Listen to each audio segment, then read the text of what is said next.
This is the one art tool that saved my artistic life, a sketchbook. And today I'm going to share 5 reasons why that is, and also share a few tips that I'm learning from in 2026. Feel free to subscribe on your way in.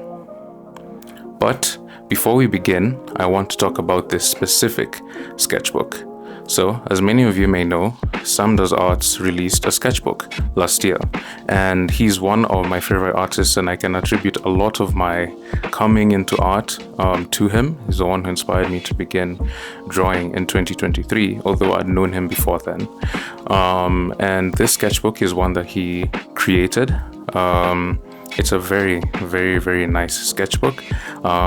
And today will be the first day that I use it. And the reason why it's so special to me, apart from the fact that he's my favorite artist, is I waited 4 months to get it because getting stuff from Canada and the United States to Kenya can take a lot of time.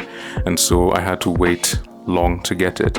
But what makes it even more special is that I received it exactly on my birthday, which was on the 26th of December last year. And that is the story of this sketchbook. Let's begin with the tips. So, tip number 1, or reason number 1 why you should have a sketchbook: low stakes practice. When you have a sketchbook, you are not necessarily performing. For those of us that do social media, especially Instagram, you find you have 2 sides to yourself. There's the side that wants to create, and then there's also the side that wants to grow in numbers in regards to social media. And those 2 sides tend to clash at times. But when you keep a sketchbook, it's something that you're keeping for yourself, and therefore you don't have the performance side of yourself showing strong, and you can just create with low stakes without the need to want to show anyone. The second thing is it tracks your growth. You don't have to worry about storage or your iPad's battery crashing or your computer running out of space or software or hardware or brushes, etc. It's like a journal that you create visually with. That's what I like to think of my sketchbooks as. It's like a creative journal that you create visual images with, so you're able to track your progress over time. I go through 4 to 9 sketchbooks a year at times. Since I started in 2023, I think I've probably finished 20 something sketchbooks since 2023, and right now it's currently January 2026. So from April 2023 until now, I've probably finished around 20 sketchbooks, even as a digital artist, now part-time digital artist, digital and traditional artist. I've still finished that many sketchbooks. The third thing is it builds consistency. Since it's so easy to get out and just do, it's easier to tell yourself, let me just sketch something for 5 minutes, compared to, plugging in your iPad so that it charges, making sure your pencil is charged, opening Procreate, Ibis, or whatever other programs you use, sketching in it, or bring out your drawing tablet, hooking it up to your computer, opening Clip Studio and deciding to sketch in it. A sketchbook is just more convenient. It's as easily accessible as a notebook. The fourth thing is it captures ideas. So as I mentioned previously, it's like a journal, so you can use it to take visual ideas down. One way that I like to work in my notebook, not even in my sketchbook, is when we go for trips in our homeschooling community and we go somewhere. This one trip we had was to a clothes making factory where they print t-shirts. We went there and I took physical notes, like as in words, but then I also drew an image of the thing they used to print and the sewing machine and stuff like that, because it helps you think visually. A sketchbook does the exact same thing, and you can do the exact same thing with this. Some people think in storyboards, for example. When you're planning for a comic, you can just write things down and then do a storyboard next to it. The fifth thing is it's yours, and that's the most important thing. You don't have to be pressured to show anyone anything. You don't have to be, you don't have to feel again, feel pressured to show anyone anything. I'm repeating my words. Anyway, it's yours, and that's what's important. It can stay yours forever, and you'll never have other people's eyes do not have to land on it unless you choose for them to do so. So, low stakes practice tracks your growth, builds consistency, captures ideas, and it's yours.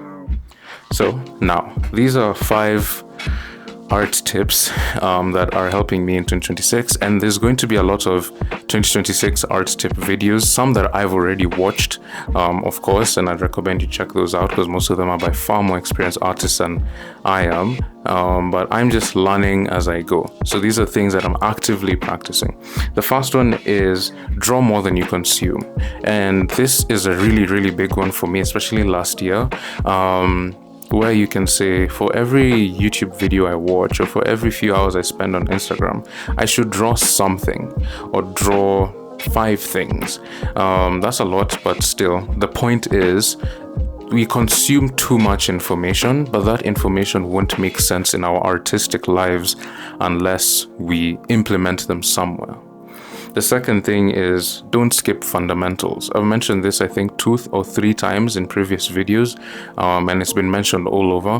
But this is one thing that really affected my artistic life negatively, is when I started drawing in 2023, I had absolutely no fundamental understanding of art and just jumped into copying and trying to create characters and worlds, which is not a bad thing, but it becomes a bad thing when you intentionally ignore fundamental practice, which unfortunately is what I did for a long time. And when I stopped ignoring fundamental practice and actually implemented it into my artistic life, it changed the way my art looks almost instantly. It's not the most fun work, but you can make it fun if you want. And if you want a way to make that fun, there's some videos that I'll link down below that have helped me with making my creative practice fun. The third thing is keep a sketchbook. Ironically, that connects to what I was talking about earlier, but keeping a sketchbook just helps with all the 5 things that I've mentioned. Keeping it like a journal and it's yours and it builds consistency and all that. Keeping a sketchbook is a simple thing. It's a tool that you can always have at hand whenever you need it, which is a very important thing. The 4th thing is be patient with your journey. This is something that took a long time for me to learn because it made one thing that I did a lot when I started was comparing myself to other artists, especially on social media, because I was active on social media.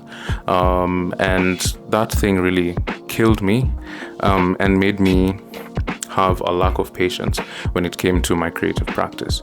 And that thing destroyed a large segment of my artistic life because you're comparing yourself to others, you're impatient, and so you say, why aren't I progressing as fast as they are? And then I'm in a place where if or when I go to college for art, chances are 90% of my peers could have been drawing ever since they could breathe.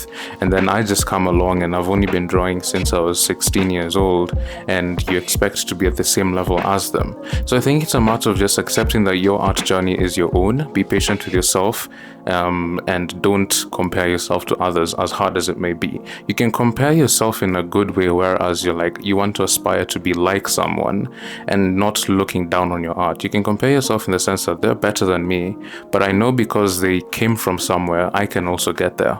That's the best kind of comparison that you can have. The 5th thing is study your favorite artists. This is something that I've done on occasion, especially the Disney artists. If you guys know, I really love drawing Disney characters